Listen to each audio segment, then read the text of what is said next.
Hello, I'm LJ Notorion, 20 years old, and currently lives at Palongpol, Leyte, a third-year student of a BSMRE Alpha. Here to help you again with either gender is assigned at birth or gender is established at conception and recognized at birth.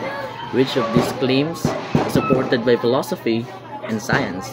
So this discussion involves gender ideologies. I will give a clear explanation of how I respond and support with the help of philosophical principles.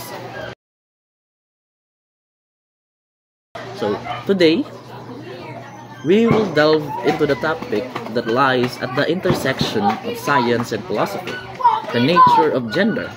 It's a discussion that not only informs us about a biological root, but also challenges us to consider the profound social construct that shape our identities as a person and as a human being.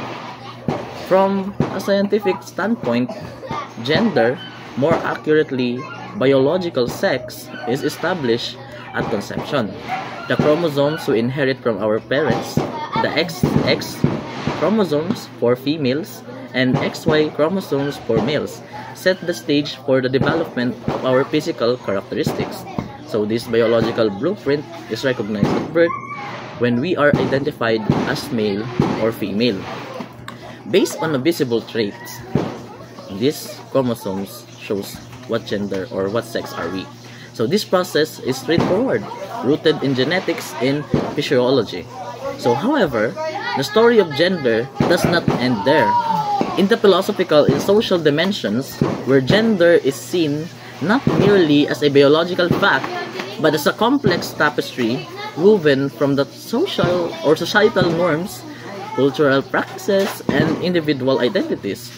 This perspective introduces the concept of gender being assigned at birth.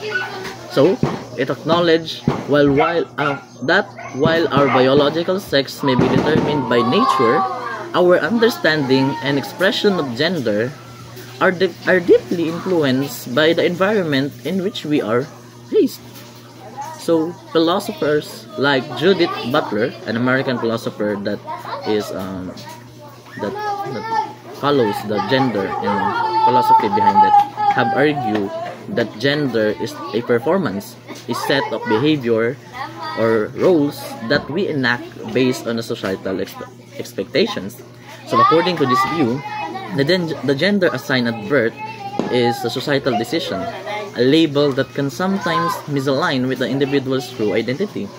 This perspective is crucial in recognizing the diversity of human experience and the importance of respecting each person's self-identified gender.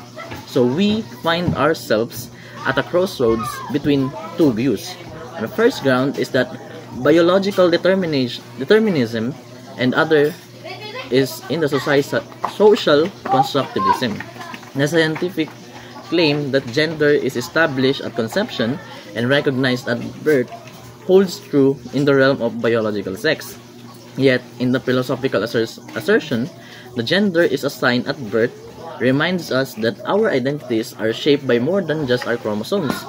So, in navigating this perspective, we must balance our understanding of biology with deep respect for individual experiences and also their identities.